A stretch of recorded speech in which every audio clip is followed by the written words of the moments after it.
What's up, guys? We're here we got Rake and Profit down here. The man doing over 100K profit a year, working just 2 hours a month at this point. He's killing it. eBay to Amazon. We got Victor Galejos, financially free from flipping used books on Amazon and other investments, founder of BookMine.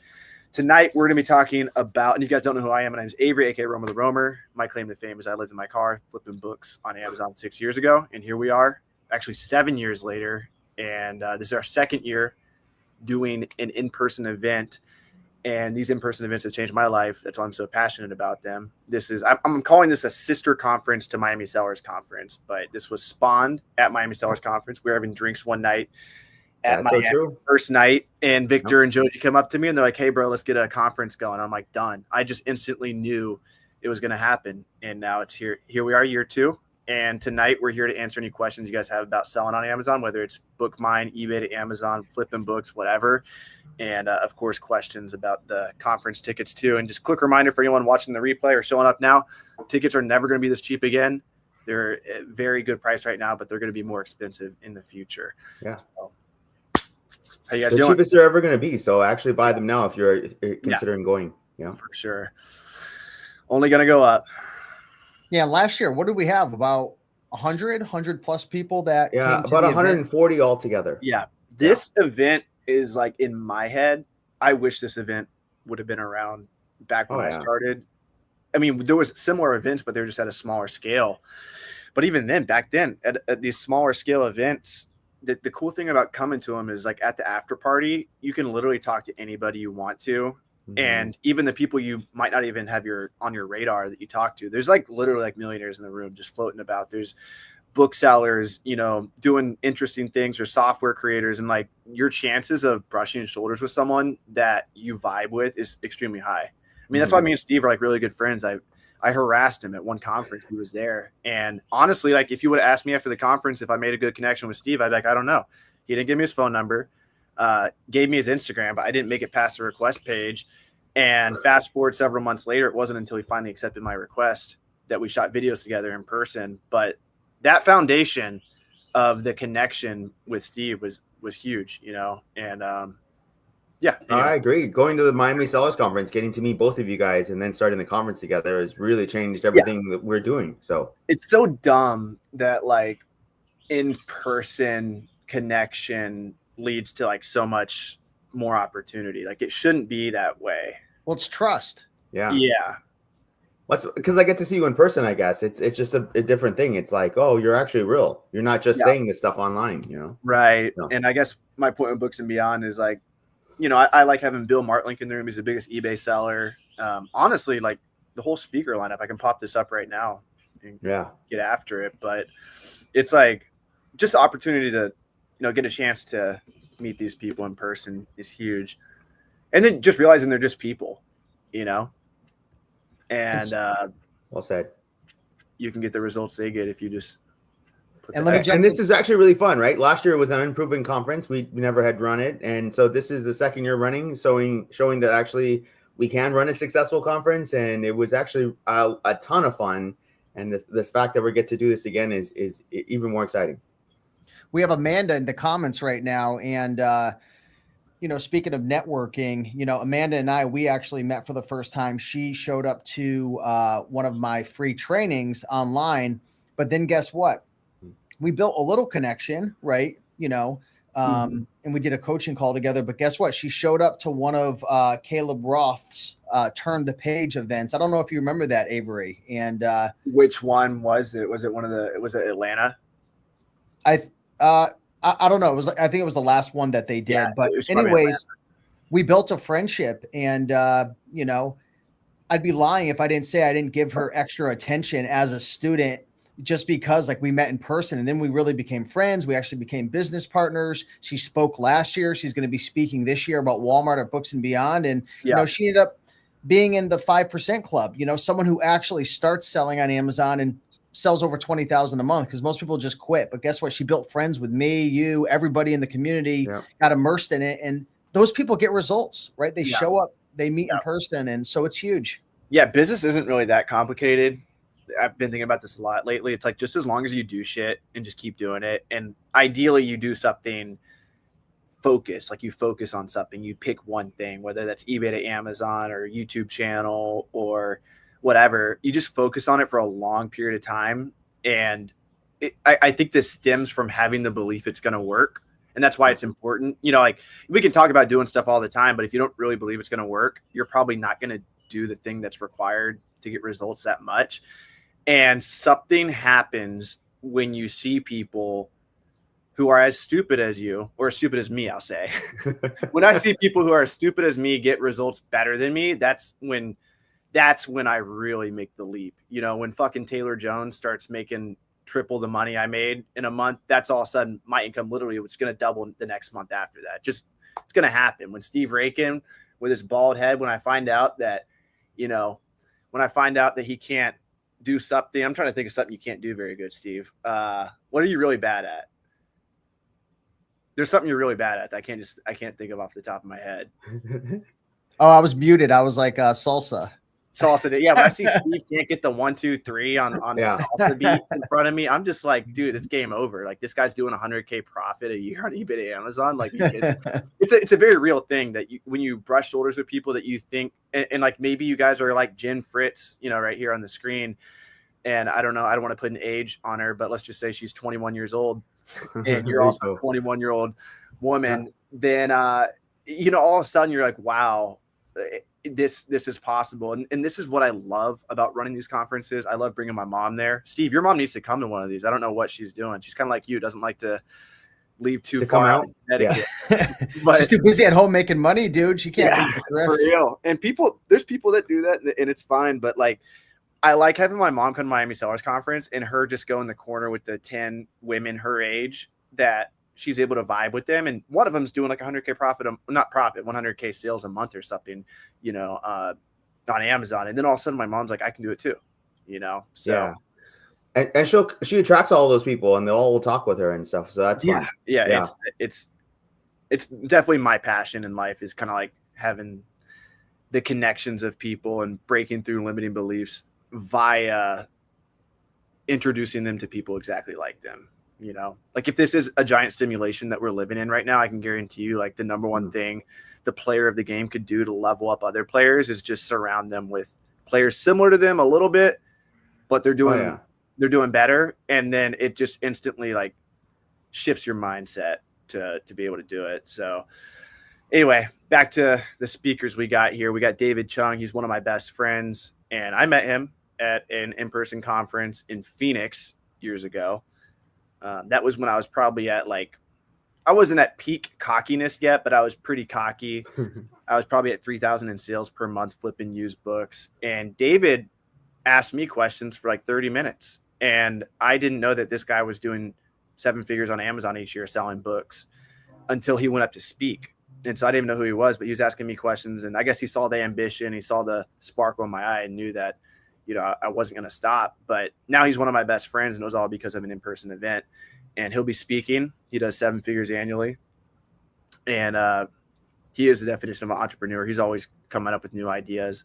Libra Loop is his most recent one, which I'm really excited to talk more about this on the channel too. But if you guys have ever thought about doing bulk books, wanting to process pallets of books, he actually has a business website. He just launched it. It's going to sell you pretty decent pallets of books from his source, so you guys could kind of taste bulk if you want to from your house.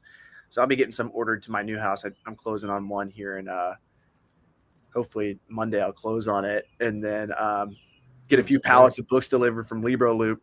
But that's David, and then you were talking about Jen. Who invited Jen? Was that you, Victor? Yeah, Jen. She's actually been a student of mine and a friend for quite a few years. She does eBay to Amazon. She does a lot of Lego flips, a lot of toys. She's really great. You know, one of the things we really wanted to focus on at our event, compared to other events, is we want to represent the ladies. You know, there's a lot of women out there who are killing it, but for some reason, and shout out to Joji and you for making that happen, because I literally don't care about that at all. I care about results. And thank God that Jen has some results.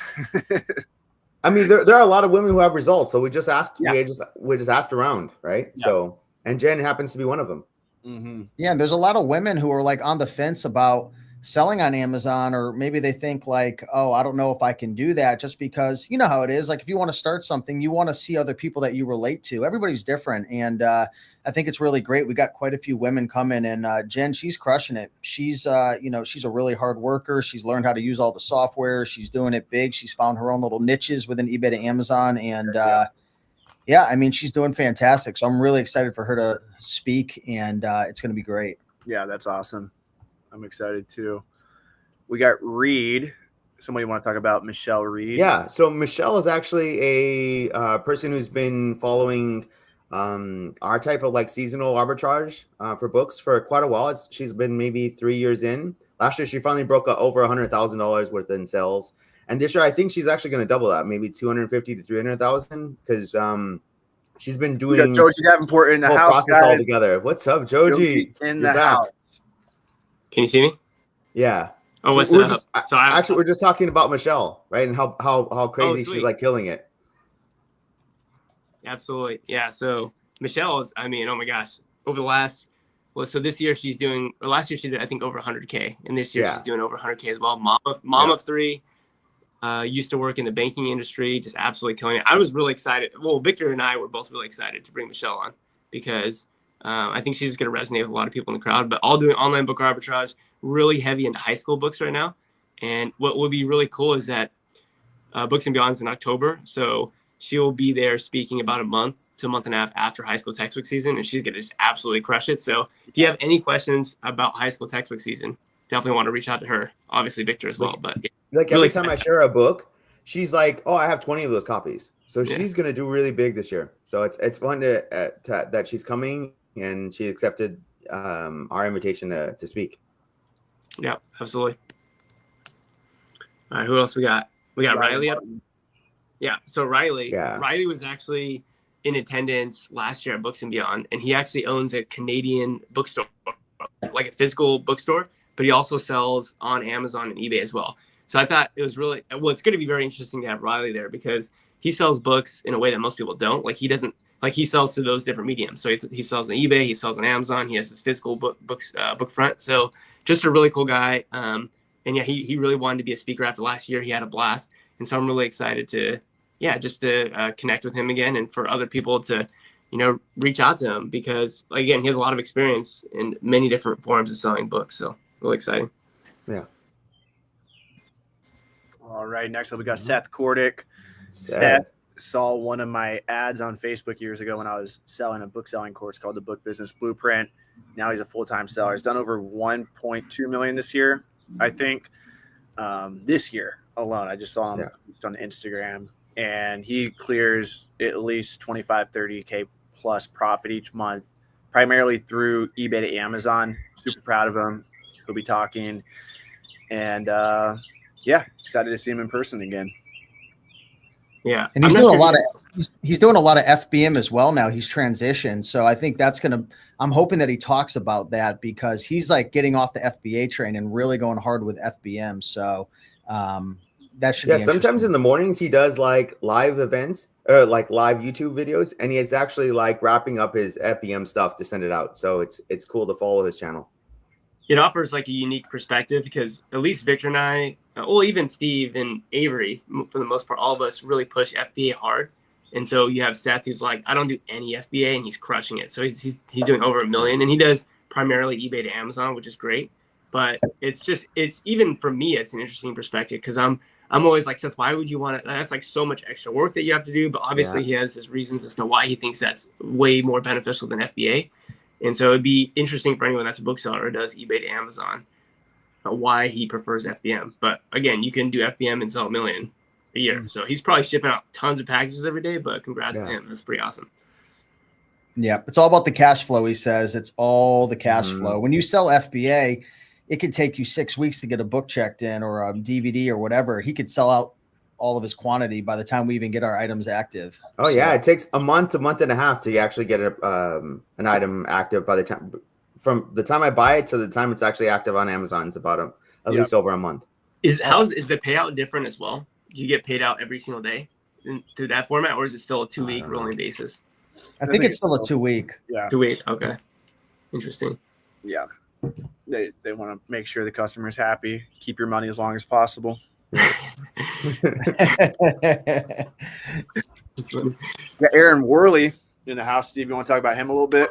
He's yeah, Aaron. I mean, we all know Aaron. He's come to pretty much all the events. He's come to. He went to our little mastermind that we had in Oklahoma. I mean, one of my good friends now, one of my students, probably one of my top students. He does 50 to 100K a month. He's all 100% eBay to Amazon, and he started about 3 years ago. And what's interesting is he started using a prep center just like me, Joji, Victor. I know Avery, you've been using it for a while as well, but he got a prep center, and then all of 2024, he literally bought a huge RV and just traveled the whole country. I know Avery would love that.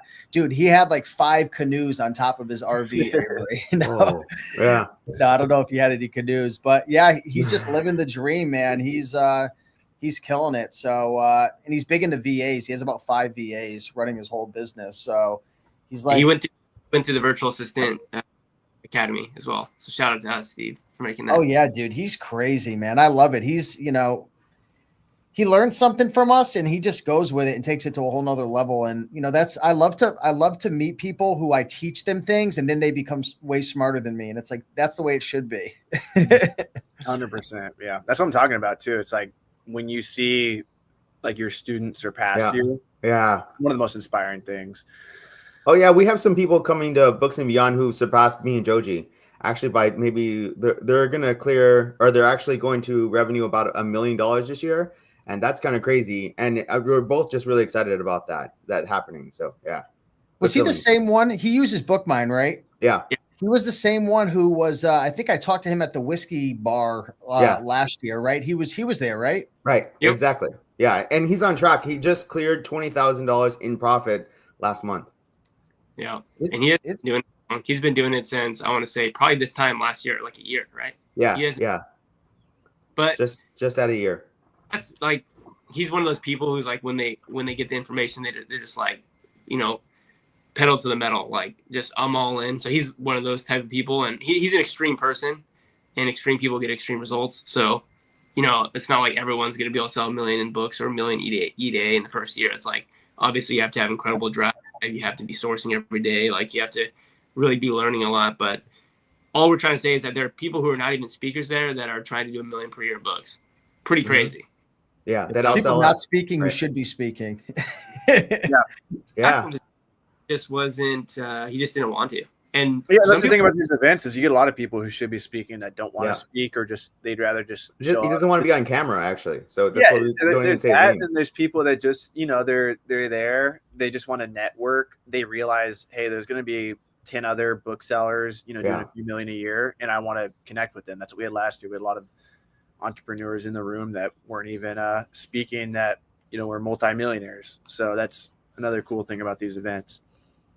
And we got Bill Bartlink, the number one. He's part of the company that is the number one seller on eBay right now, top 10 on Amazon, been in the game for 20 plus years, has a selfie with Jeff Bezos from like 20 years ago.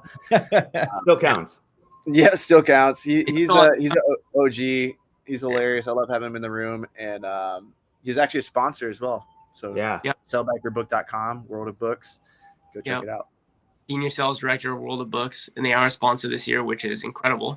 And just to follow up on what Avery said, one of the smartest persons I've ever met. So if you're like wondering how to scale your business in any regard, I would go to that guy for advice, because he started one company, sold, merged with another, sold a third company. Like his story is crazy, and then somehow ends up as the senior sales director of World of Books. So like you said, has been in since, almost as long as I've been alive in the whole book game, which is kind of crazy. And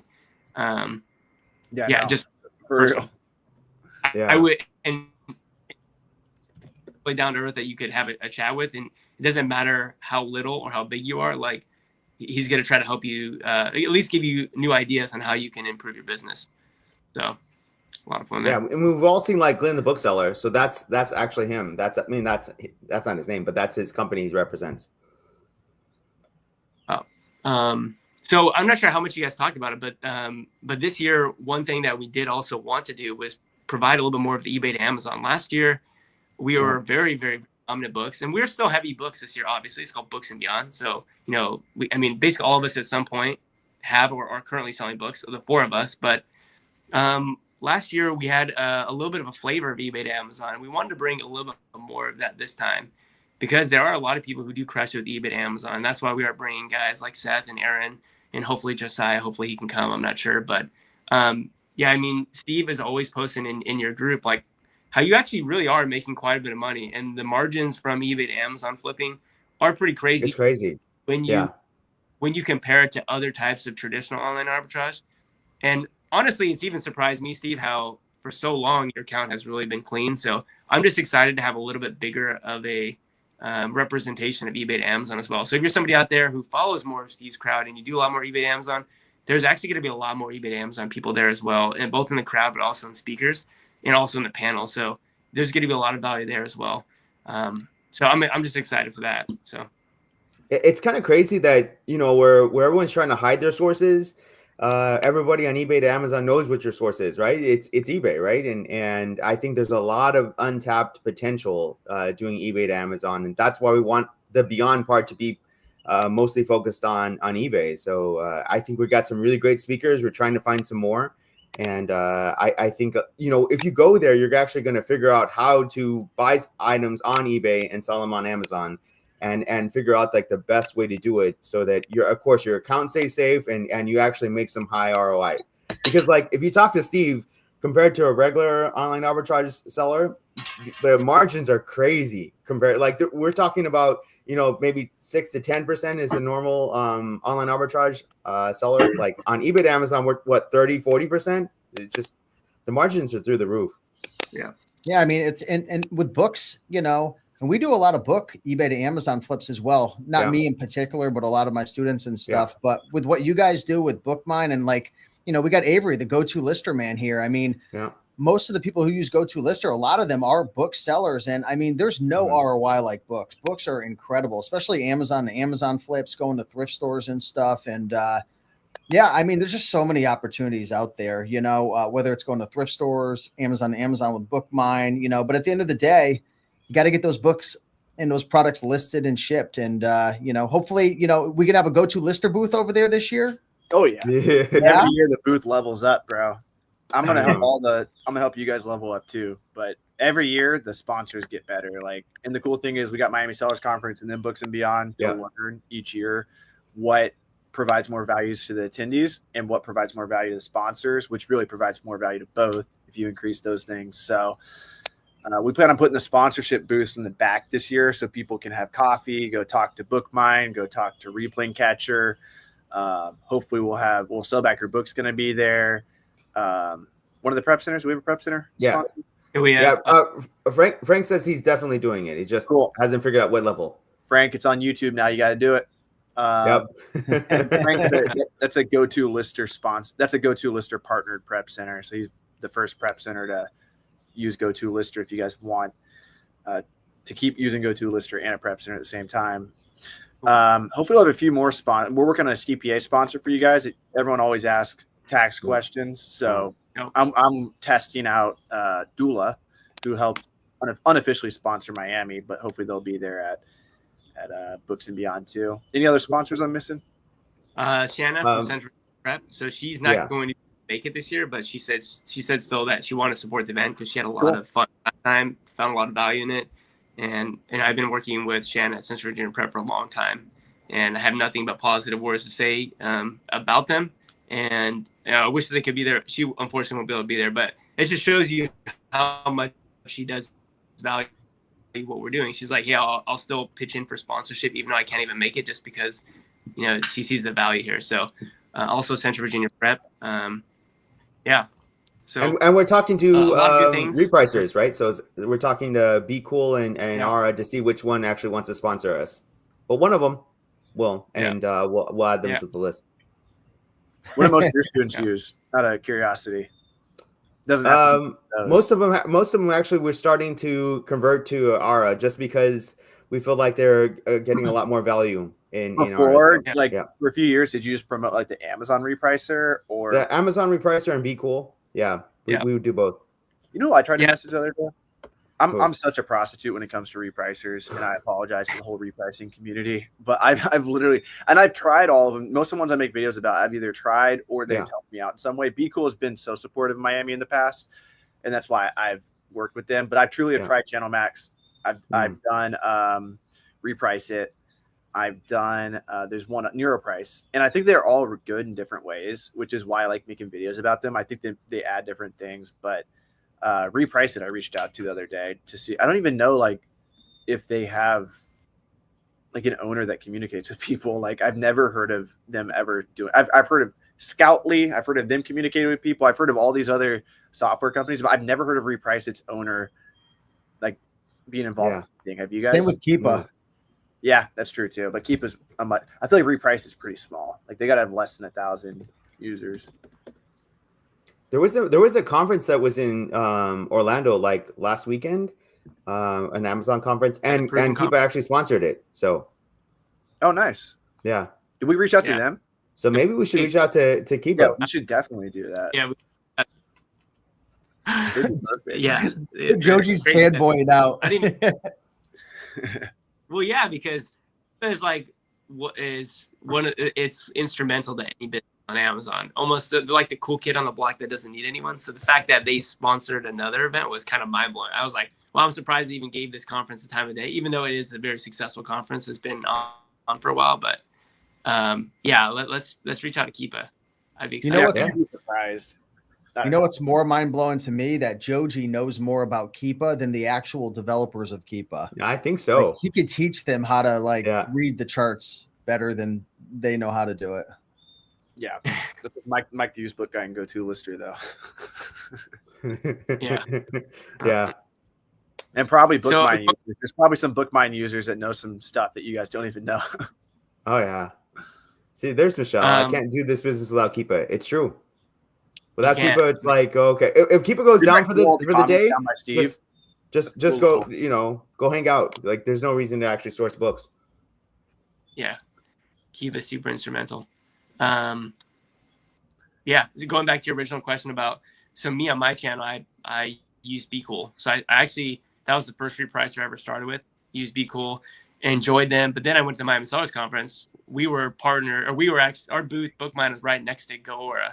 And I got to talk with Dylan and Finn. I am somebody who's always willing to try something new. And so I'm really liking it already. I've already made a couple of videos on how to use Aura if you want to set it up. And overall, in my opinion, just way more intuitive already. So that's what I'm using right now. I'm really enjoying it. And but like I said, we'll see. The goal is to have some repricer there at the event. So we'll see who that's going to be. I'm not sure. And it's so important too, like I'm sure you guys do a bunch of coaching calls all the time. And I noticed that one of the biggest mistakes a lot of new Amazon sellers make, it's not that they don't go out and source. Everyone loves sourcing, everyone loves listing, right? And getting it shipped out with GoToLister, right? But repricing, I mean, I'm telling you right now, if you've never repriced before, or you don't do it often, if you get a good repricer or you just manually reprice once a week and just consistently do it, your sales are going to skyrocket. It's so important on Amazon. So important. So yeah, get somebody there, Joji. Yeah. I mean, I'm really trying to work hard on Aura. I mean, the reason being is that you can have a starter plan. If you're under 10,000 in revenue per month, which a lot of people are, especially people who are starting out, you're under 10,000 in revenue, you can basically pay $27 per month. But the cool thing about it is you can actually have conditional repricing by inventory age, which is really important. Like that's something you can't even do with the free Amazon repricer. If you want to do it with that's really good. If you want to do it Be Cool, you have to be at a higher plan. So the cool thing is that for only $27, again, if you're under 10,000 per month, which most people are, is that you have the ability to have a bunch of different repricing rules on inventory age or what other factors that are interesting to you. So I find that really valuable. And Dylan's great too. Literally, confidence that and really supportive. Right? Anybody who wants help repricing could talk with the owner of the software, which is pretty crazy, actually. Yeah, he's willing to hop on a call with anybody. So, I actually hopped on a call with Finn after the conference, and he helped me with some questions I had, helped me get set up. He literally met with me for like 30 minutes, and then they also have office hours once a week. So all those for me, like one thing that I have to think about as well is like for he froze. Yeah. I think I think he's on his phone, right? So that's what he's trying to do his Wi-Fi and stuff. So yeah. I think you're saying basically softwares that engage with the community are goated. Oh yeah. The fact that you can actually contact the owners of Aura is amazing. Yeah, and the fact that they integrated them. They got Walmart like that. Yeah. And I talked to him about it, and he's like, it's not a perfect solution, but it's like 90% there. But that's pretty cool, you know. Yeah. Sweet. And they're US based. They're all out of Boston. Mm-hmm. Yeah. Yeah. Walmart's, Steve, I know you kind of said you're looking at getting into Walmart. Did you do any more of that? Are you actually? Yeah, I've been dabbling a little bit. Yep. I got another shipment out. So not a ton to report back with, but I've been using, what is it? Is it Inventory Falcon? Mm-hmm. Inventory Falcon. It's like one of the first listing softwares that are out there for Walmart. I mean, it's not pretty. It's not the best. It's glitchy. I'll be honest. You know, even like Nepeto and Martyr and all their softwares they have, they're all kind of like a little sketch. But Walmart's tough to build in right now, so it's like the best options that are out there.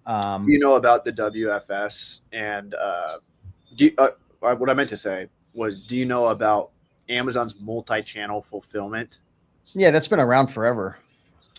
So what you can do, Walmart just released that it's within their terms of service for if you order something on Walmart is now okay with an Amazon package coming in with Amazon on it. Yeah. It used to be against terms of service. It was like equivalent of drop shipping on Amazon back in the day. And even today, they don't like it. But Walmart's like, screw it.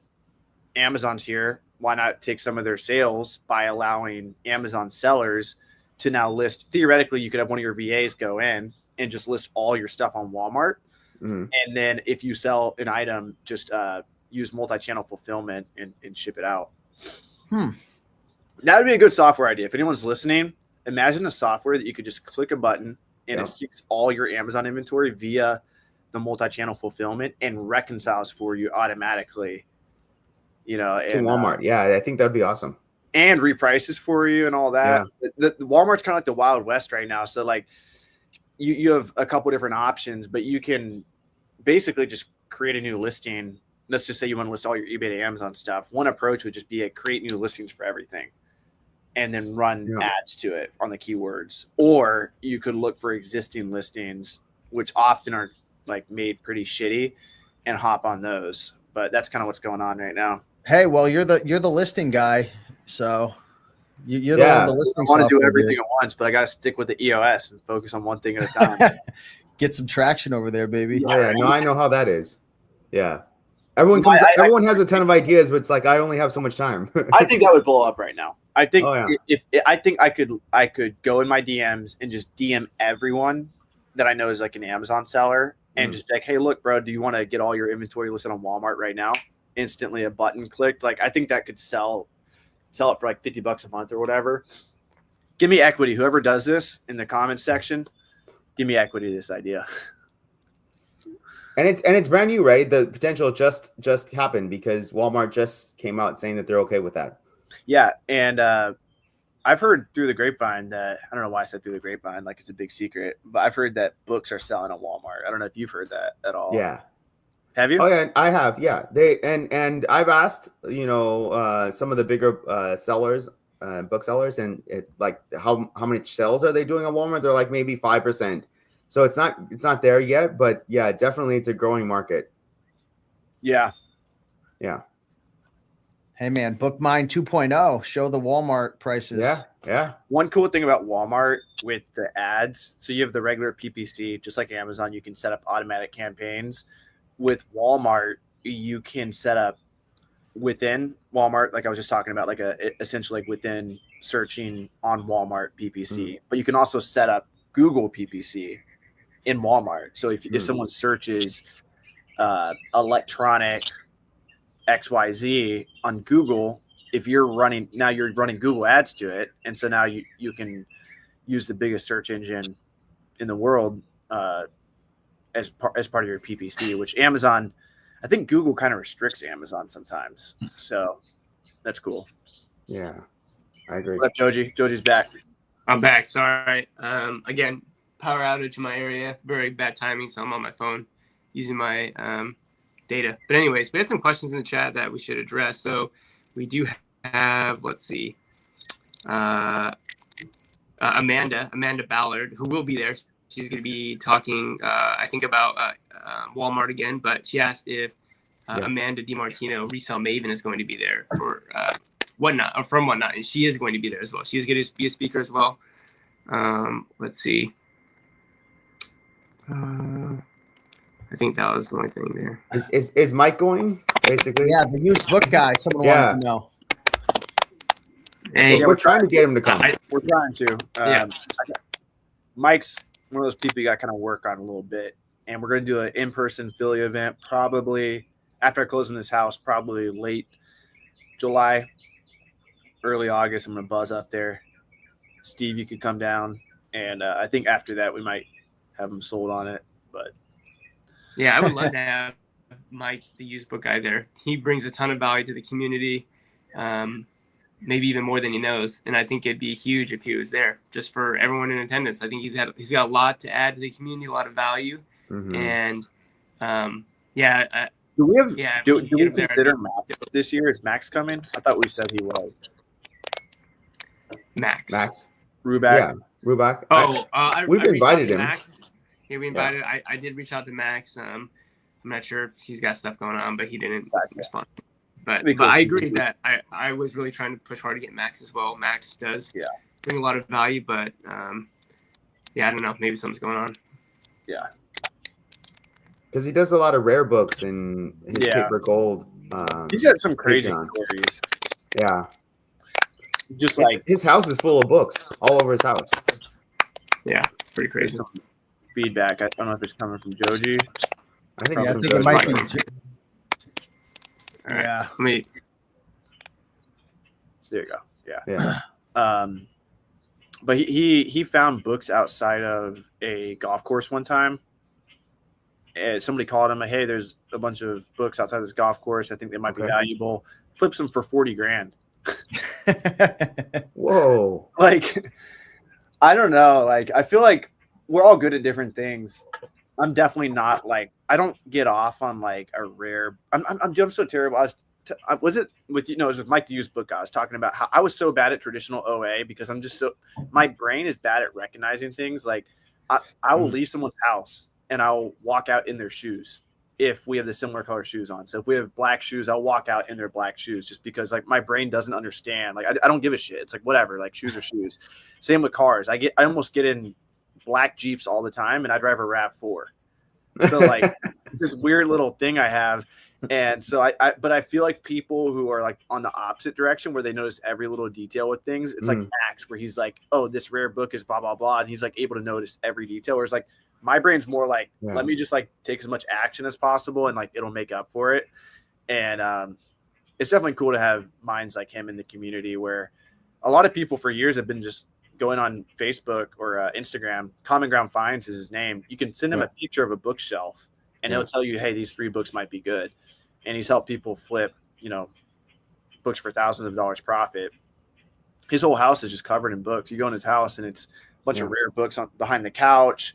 He's got his whole garage is filled. He's like a very organized hoarder, like in a healthy way, just making him profit. So, and Avery, haven't you taken pictures and actually sent it to him, and he told you whether or not these are actually valuable books? He'll do that. You can FaceTime him. You can FaceTime him. You can send him pictures. But a lot of the bulk book selling community has FaceTime, or they send him Gaylords of books, like David Chung sends him Gaylords of books. Yeah. Yeah, we're really trying hard behind the scenes. I think one thing that you don't appreciate until you actually run a conference is how much work it is to run a conference and how much organizing there is, how much reaching out to people in the community there is. And again, not everyone can come. Everyone's got their own personal situation going on, but we really are trying to bring the best of the best together. And so if you're asking why isn't somebody there, it's probably not that we didn't ask. It's probably that we're trying in something, something just to align. We want everyone there. If you guys have people that you want in the room, let us know, and we'll get them there. Yeah. Yep. And I think this year, the difference between this year and last year is this year we're going to focus more on like workshops. So we're going to have workshops there. We're actually going to try to teach you guys something, on different subjects. We're going to have like panel discussions and Q&A, and more than just like speaker after speaker. We're actually going to integrate it more. And so you'll come back with actually learning a lot more than you did before, than you knew. Yeah. We also have, do we have one more after party, or is it the same as last year? Is it still 3? No, we have 3, but the third one now is actually going to be, everyone's going to be welcomed, instead of the last time where it was like you needed to be a member of our 3 softwares to do it. Yeah. Cool. On Saturday night, we're going to do it on the pool deck on the top floor of the Four Queens. Do you want to briefly go over the schedule real quick? I don't want to butcher it, but I know it's pretty similar to what we did last year. Yeah, it's very similar. We're not going to really change up the schedule much. We're going to have a Friday night or meet and greet basically, and then Saturday we're going to hit it 8 to 5 basically. We're going to have speakers, we're going to have panels, we're going to have Q&A, and then of course on Saturday night we're going to do the pool deck, and that'll be our first after party. And then Sunday, same thing, 8 to 5. And then Sunday night, we're going to have an after party. And we haven't actually nailed down exactly where we're going to do it at, but it's within like a minute, because we have 2 or 3 places that we're looking at right now. So, yeah. What would you say the biggest thing you got out of the event last year, Victor, or just events in general? The biggest thing I got out of the event for me is just more networking, right? So I realized that was probably lacking when the first time I came to the Miami Sellers Conference, and realizing the more and more I'm able to work with people around me, the better my business is, right? The better that I just thrive, because the people around me help me out, right? And realizing that has just, I'm kind of addicted to going to conferences now. So I'm definitely going to Miami Sellers Conference next year, and definitely we're going to have this conference again. I'm all about making this conference as big as possible, right? Our room can hold 400 people, and soon enough we'll get to 400 people. Yeah. So 100%. And we'll all grow our conference space, and we'll move it somewhere else. But yeah, that's the goal. Yeah, for anybody who's serious about leveling up, yeah, I'm telling you, you will learn so much, not just from listening to the speakers, right? But in my opinion, and I'll just be honest, with any event I've ever gone to, I always get 10 times more from the conversations in the hallway, the people I'm talking to at the after party, the little private conversation that I'm having with, someone who's doing Amazon flips, or eBay to Amazon, or whatever. Like, you just learn things and you see things from a different perspective. And I always come home, not with a million ideas, but usually like 2 or 3 like aha moments that are just like, wow, like this is going to change the trajectory of my business. Right. And obviously it's up to all of us, and you guys and gals as well, to take action on those aha moments and those little moments of inspiration. The thing is, it helps you take action, though. It actually provides infrastructure in your life afterwards to help you take action. And that infrastructure is friends. It's friends in the space. Yeah. It's seeing that Steve's like a real human being. And, if he can do it, he's not just some millionaire who's always came from money, like, just buying items from eBay to Amazon. Like, no, like you see, like he's a living, breathing human that gets nervous talking in front of people and like all this shit. And you're like, holy shit, like this guy's like, he's not like this freak of nature that I thought. Bro, I am. I'm a 5th generation, dude. My grandfather's great-grandfather was flipping items from eBay to Amazon, dude. I thought you were a freak of nature till I met you in person. I'm like, this is just like a normal kind of person, Yeah. So going back to just little things that you pick up at the conference, at the Miami Sellers Conference, somebody asked Steve, so I know you sell a lot of new DVDs, eBay to Amazon. I just don't get how you do that, because like, how do you deal with the invoice? And then Steve gave him like a 1-line zinger of like some really valuable piece of information of like how to get like an invoice. Yeah. Oh yeah, I remember that. There's certain things I'm not going to share online. I'm just sorry. I've never heard you talk. Yeah. Right. I was like, whoa, that could have literally just paid for your ticket right there if you had heard that. Yeah. People. But it's funny how it just came off your tongue with like, dude, just do this. And it was like, I was like, wow, that's really valuable. Yeah, okay. I mean, people are last year. I don't know if I think I must be. You're cutting off a little bit. Yeah, you're kind of cutting off a little bit. But we can still understand the message. But like, you know, when we went to the Miami Sales Conference, the biggest takeaway from there was the suspensions that, you know, like that's happening on Amazon. We have now a few channels or a few opportunities to help us get our accounts back now. And a lot of things we haven't shared online that we share only at those conferences. I think that's also really valuable. We're going to try and get what we're talking about. We're going to try to have them present at the conference. I reached out to 2 people today, the tax company and someone else, but I'm going to text. I think that's really smart. And if we're able to do that and bring those people to the conference, there's so much value there. Yeah, I'm going to text them right now. It's a good idea. Yeah. Yeah, it's about, like, you know,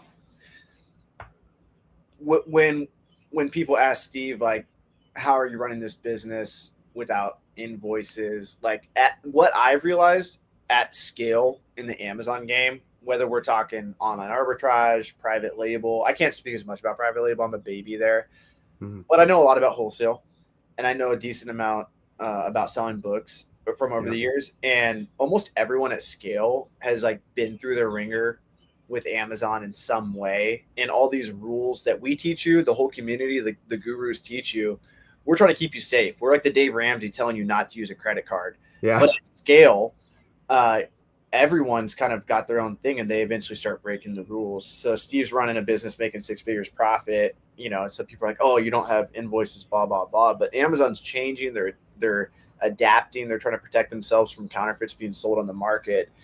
And I guess my point of this rant is, like, in the room, you'll meet people and you'll ask them how they do things, and you're like, oh, that's not what I was taught. I was taught not to sell books as new.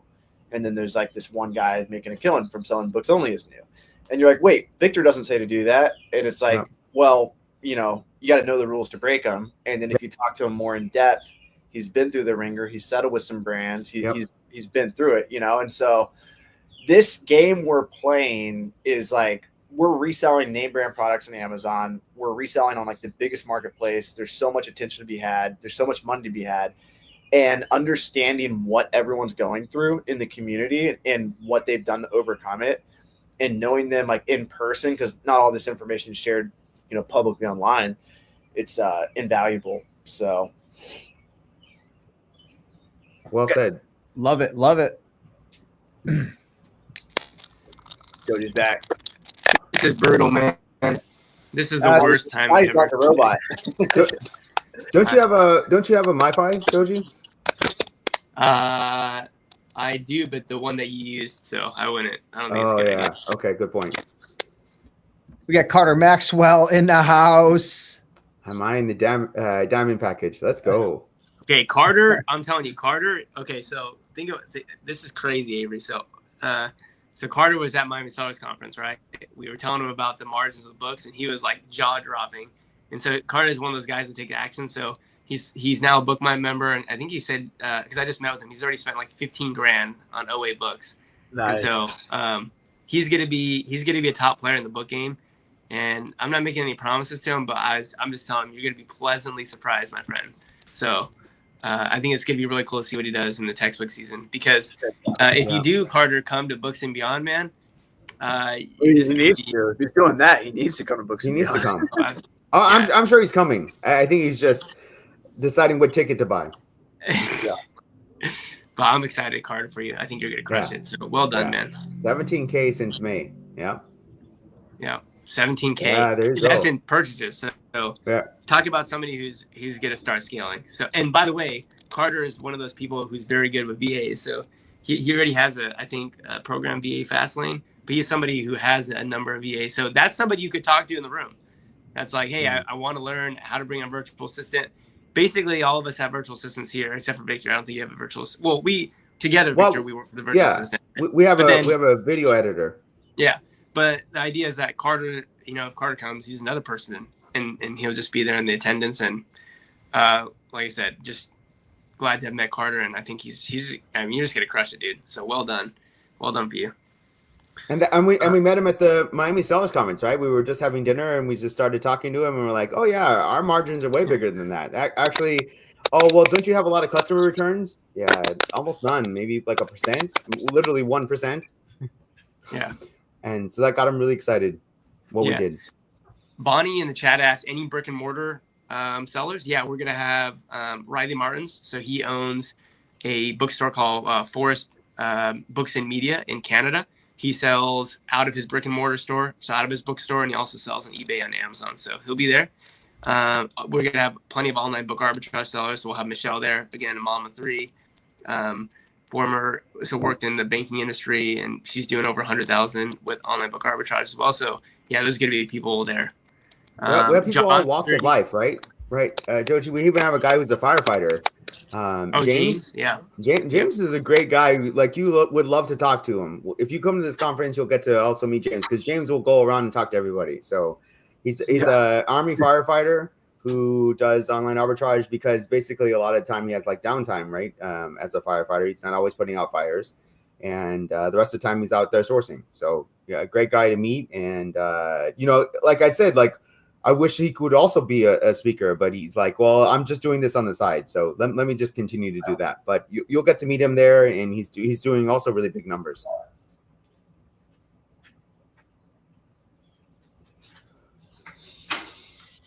In the chat. Let's start with you, Avery. You said what? Carter had a really good question in the chat. What was your biggest takeaway from Books and Beyond last year? Good question. You can also think about it as well. You don't have to be put on the spot, but I'm going to answer. Yeah, well, I'm thinking of this from like running the event, so I feel like my takeaway would be a little bit different. I can also think of events from like two perspectives, from like an attendee, and I guess really my only perspective is running the event. My true perspective, the other one's imaginary. I just like having everyone there and seeing everyone brush shoulders, seeing people get motivated by someone that I thought these two people would get along really well. I love seeing that. I love seeing like two people. I'm like, oh, I wish they would, brush like Carter and you guys. Yeah, really cool made that happen. Happened at exactly Miami. So like, I love seeing that. That's probably my biggest thing at all these events is just like seeing people get value from meeting each other and seeing who jives. I would not have expected that. You and Carter, like for sure. I feel like it was a pretty relaxed event thanks to Joji really taking charge. I was super nervous leading up to it, but then Joji, I saw he had it all in his head. And you, we have it. We have it down. We meet almost like twice a week about it. So we're going to continue to do that. And the thing is, this year I can promise, once we get to the event and everything is going to feel way better because we've already done it once. Oh yeah, like. As long as the venue's the same, that's like one of the biggest issues. We don't know how things are going to go, but since everything's the same, it's going to be way smoother. Everyone told us this year Miami felt so much more organized, and we didn't even have an event manager. And the reason why is everything was the same, so we knew what was going to happen, and we could optimize things that we weren't able to pay attention to last year. Yeah. So, Steve, you want to go next? Yeah, for me, I would say the biggest thing that I took away from it was just confidence. Sometimes like when I make YouTube videos and post on social media, I'm dealing with so much negativity from like people, no offense, that are just like living in their parents' basement. Like they don't know anything about Amazon. They're not getting results. They think everything's a scam. Amazon's not an easy place to sell on. Let's be honest. They're changing rules, API updates, regating, this and that. And like the general public, they just are so negative, and sometimes you start to believe the BS that they're saying. But when you go to an event like this and you see other people crushing it, people keeping their accounts safe, people figuring out how to source great deals and making money. And it's like, holy crap, like you're not in this alone. Like there's hundreds of thousands of people out there having tons of success. And that's just one of my flaws. Like sometimes like I'm so empathetic to what everybody says that I start to believe the crowd. And it's like, whoa. Like I'm over here killing it. And there's a lot of other people killing it as well. So like, it just taught me to be more confident in what we're having success with. So I don't know if that sounds crazy, Victor, but well said. I left with more confidence. Yeah. For me, it was it's no longer about me, right? So when we made this conference, I realized, okay, it's about building this community. And what does the community need more of? We need to support that. And we can do that because we have this conference, right? So the larger companies are at least willing to listen to us now because we actually have a conference. So for instance, Book Run is like, hey, I know we have this counterfeit checker. Whatever you need to make that better for you guys, we want to do that for you. And, we reached out to World of Books, of course, with Bill Martinlink. And now just recently, Thrift Books has just reached out to us. So, and when they reach out to us, they don't reach out to me and Joji and ask, hey, let's make a secret deal. It's, hey, how can we help out the book community? And so that's what my biggest takeaway is. It's that it's no longer about just me and Joji. It's about the whole community. Let's make this community bigger and better. Russell watching this live. He says I look drunk right now. Well, because you've been drinking, so I'm not a lightweight. Rustum. I know you're not there. I make Rustum drink with me when I go to the Philippines, and he's a lightweight. But Rustum, I ain't no lightweight. You know what's interesting? There was a comment that came in from Monster saying Amazon's been killing it for a long time. Competition is saturated. I'd say only if you already own your own products, it's a better deal. And this is not true. Yeah. Like, it's funny. The general public thinks like the only way to make money is like you have to private label. Private labeling is so expensive, so much money, so many skills. God, for every 100 people who do private label, no offense, I bet you it's like a freaking 1% success rate. Yeah. People think books, no money in books. The general public thinks that what Joji and Victor do is the stupidest thing in the world. Yeah, I laugh when people think that books are trash. And Avery's been preaching this for years. Yeah. Old dirty books, DVDs, like you can't sell those. You can't sell a DVD player, or does anyone actually have physical books? We get this all the time. I love it. I love it. I love when someone on YouTube says, Steve Rakin, you're a clown. You're a joke. You're a loser. And it's like, I am. I'm a loser because I'm so stupid. I'm selling products that Go-To Lister has no. Hey, Avery, you ever seen the items that I'm selling? Are they $8 items, $11 items? $100 you ever see the items Joji and Victor are selling? Yeah. The general public is delusional. But that's what I love about these events, because you know what I like to do? I like to whip out my phone right in front of someone's face and say, is this a fake guru? Yeah. Argue with that, right? Yep. Argue with my phone. Is this AI? Is ChatGPT behind this phone right now? Yeah. Yeah, you just got to look at the facts. Like, I think back to when I started this thing, I thought everyone was scammers, Steve included. I thought Reezy.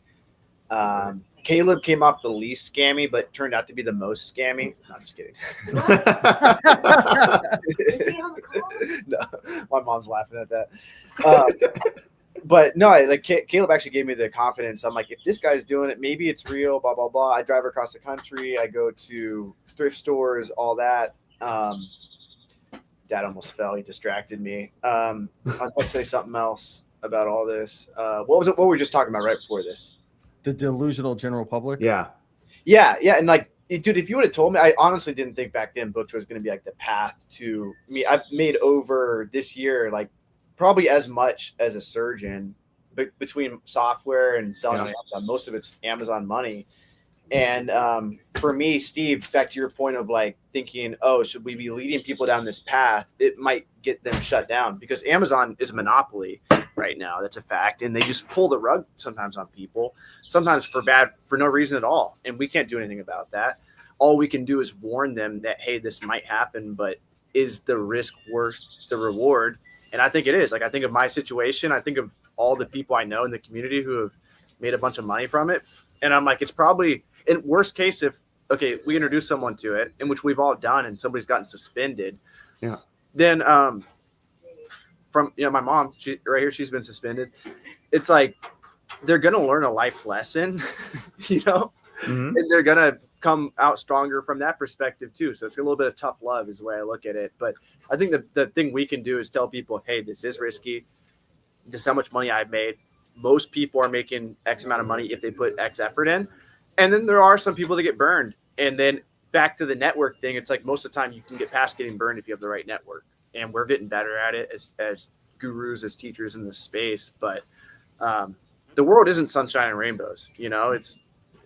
It's a wild west out there. Like every brand on Amazon's trying to protect themselves. They're trying to IP as many people as they can. They're trying to get as much profit. You know what I mean? And so like, this isn't like, you can't tell someone to go in business and just expect it to be all nice and rainbows all the time. And I don't know. I haven't been in many other industries, so I can't talk much about them, but I'm sure every industry has its, downsides. I think Amazon is pretty bad, but it's kind of like if you're running a Facebook ads business, there's a chance Facebook can just rip your ads account, or TikTok can get banned from the government, or there's risk in business. You know what I mean? There's risk in every business. Yeah. And I think in the 21st century, I think we have such opportunity with these big platforms like Amazon, TikTok, Facebook, and we have so much attention, so much opportunity. But what comes with that is these are monopolies that are under fire from people trying to sue them for XYZ. And part of Amazon being sued is them trying to clear their system of counterfeit, bad actor sellers, and sometimes they get it wrong, and then we get the shit end of the deal. So well, so what I'll say is that I was just say people who come to this event are real life people who are actually getting real results, like they're successful. So I would say if you're somebody who is skeptical, it would blow your mind to come to a conference like this, because everyone is just going to be like, oh yeah, I'm selling this, I'm making money. And if you really don't think that's true, like buy just a general admission ticket, go there, and if you truly feel like everyone there is lying to you and scamming and not we'll just go ahead and refund the whole ticket. That's how confident I am, because everyone that's there is like actually making money.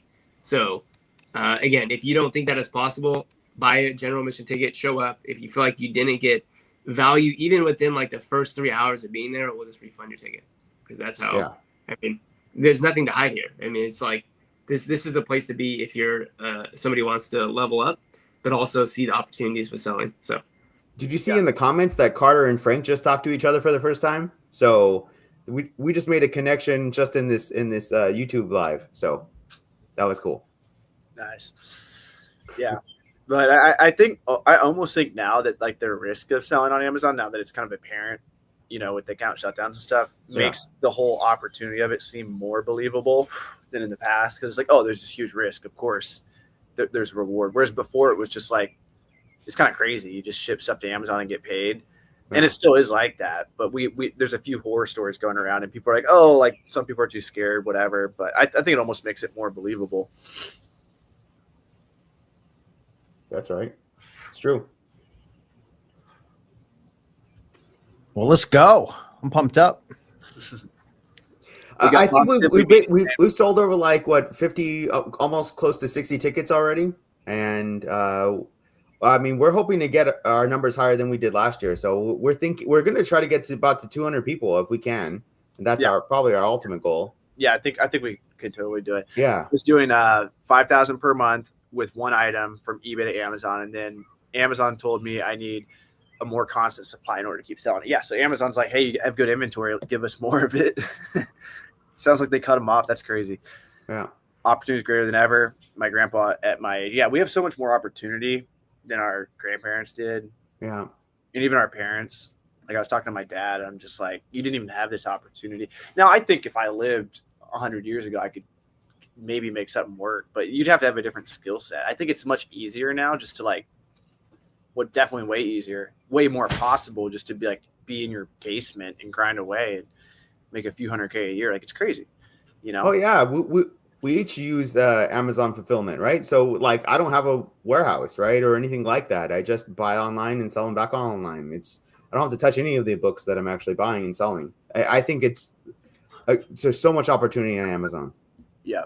Let me, do you guys see my screen? Hold on. Let me pop this back up. Yeah.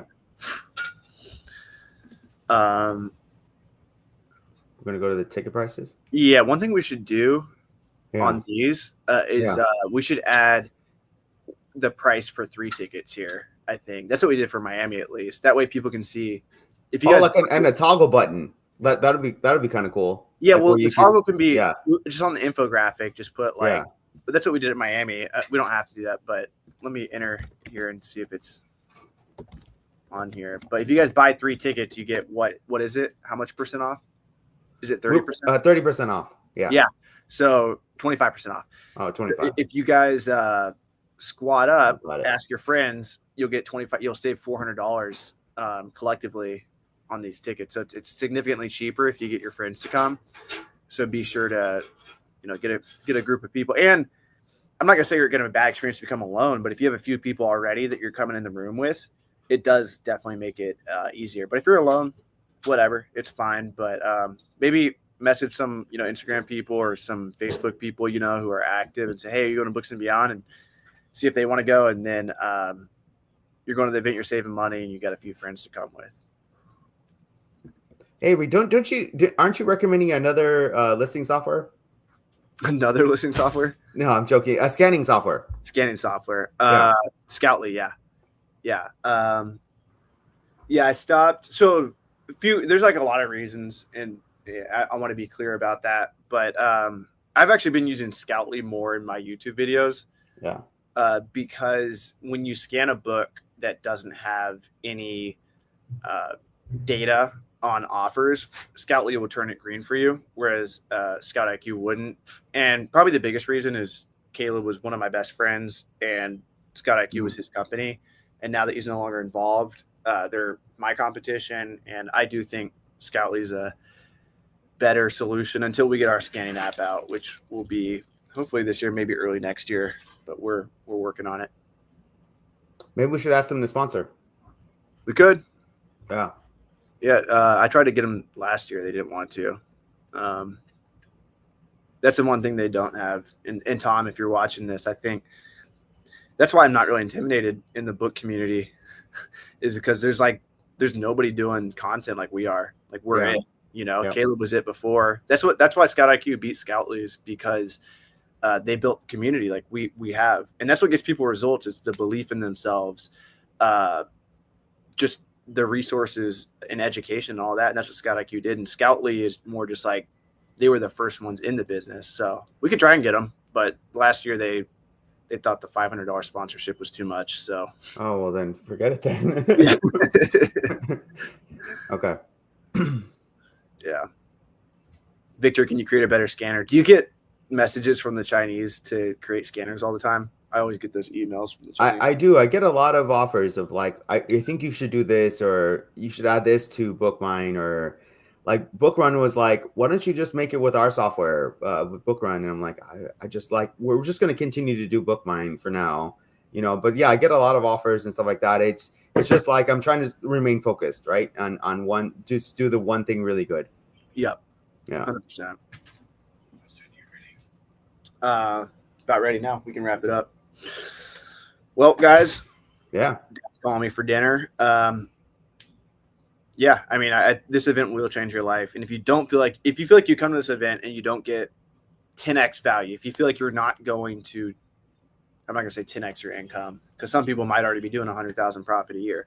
But if you're not doing anything, or you're doing less than 10,000 a month, and you feel like you're not going to make 10 times that when you leave, I'll give you your money back out of my bank account. Come talk to me on Sunday night. But these events changed my life. They've made, I could line by line go through my business and tell you, this is from this connection I made in person. This is from this connection. And most of them are from in-person conferences, or me just taking networking in my own hands when I go to the city and I try to meet up with a few sellers. But most of them actually came from conferences like Miami Sellers Conference, Books and Beyond, Turn the Page. So if you guys feel like you don't get 10x your value by the end of the week and you're making less than 10,000 profit a month, I'll make sure to reimburse you for your ticket price. Yeah, I don't think I met a person at Books and Beyond who didn't enjoy Books and Beyond and said like, I'm definitely coming back. It's really hard too. Yeah. If you're, when we're running the event, we're constantly looking around the room for the person that looks awkward. Yeah. And usually it's Bill Marklink walking around and like, oh, he's fine. Asking you to scan his beacon. Yeah. Yeah. Yeah. What beacon's there too? That's an excuse if you feel like you're a little shy. We try and give you every opportunity to not feel that way. Whether it's alcohol, we have the Beacons app, which is wristbands. We can tap it to other people's phones and trade your information with them instantly. It's a conversation starter. So. What, at your conference? Yep. Oh, that's really good. Because I'm watering. Hey. In my moo-moo. It's a real word. What are your eBay sales at last 90 days? I don't know. She's at 11,000 lifetime sales. Lifetime, yeah. But no, I was going to tell you because a friend of our son, you know, I won't say his name right now, but anyway, so his anxiety is so high and he's working for Amazon. He's gone to a smaller Amazon place and they allow him to go on walks throughout the day when he needs a break. And there was one other thing they let him do, but the main thing was letting him take breaks when he feels an attack coming on. That's what Steve does with Replay Catcher when he starts freaking out. He goes out. Well, no, I mean, and I'm thinking as a teacher, we do give kids break cards, and I'm thinking, well, teachers, she's always telling me at my events we need to take breaks, and I'm like, Mom, like we've been to Tony Robbins events together, Steve, and like you know what happens when you let people out of the room. Yeah. Actually, I will say this: Books and Beyond is a very mature crowd that you can say, hey, come back here in 5 minutes, and they come. They do. I mean, people outside, you just start talking from what I saw. Getting them back in. Network. But anyway, I'm just saying, just meeting everybody where they are is really, really good. So yeah, I really like the community we brought together. We have a lot of introverts in that community, and just bringing them together and getting them to talk in a group, finding other people like them, finding other people who are doing it. Yeah, it matters a lot. What did you say? They wore a wristband if they needed? We got beacons. You know the beacon, the little beacon thing. I don't have mine on, but we had a little beacon. You remember? Miami or Books and Beyond, you would know what they are. Okay. Anyway, no, but I'm thinking about my friend's son. He's a great kid. He knows a ton about sports, but he's just insecure in social situations. He's like almost 35 now, and I can't think of anyone to set him up with, but I would if I could. Great, bro. Some bonus content. When I was single, she would be like, I got this friend for you. She's a little big boned, but super nice girl. She's unemployed. Okay, we're going off the rails here. All right. With that, we got John Man saying, did Avery do any kind of sales as a kid? Maybe door to door, like No, but my mom was always trying to get me into different businesses. I used to have a poop scooping business. I was such an idiot when I was a kid. I had doggy daycare. Took all the dogs on my street, put them in my backyard, $20 a dog. $20 in like an hour. And then my dumbass decided to cut yards, and I would charge $25 for 3 hours of work. And so my brain just didn't understand. I had fun playing with dogs for 3 hours, made 120, or for 1 hour, making $120, or I can go cut grass. And like, I feel like that's actually still the business lesson I'm learning today, but I'm definitely way wiser than I was back then. But I should have just dialed in on the dog business. Yeah. What about you guys? Same lessons now. Yep. What was y'all's first business?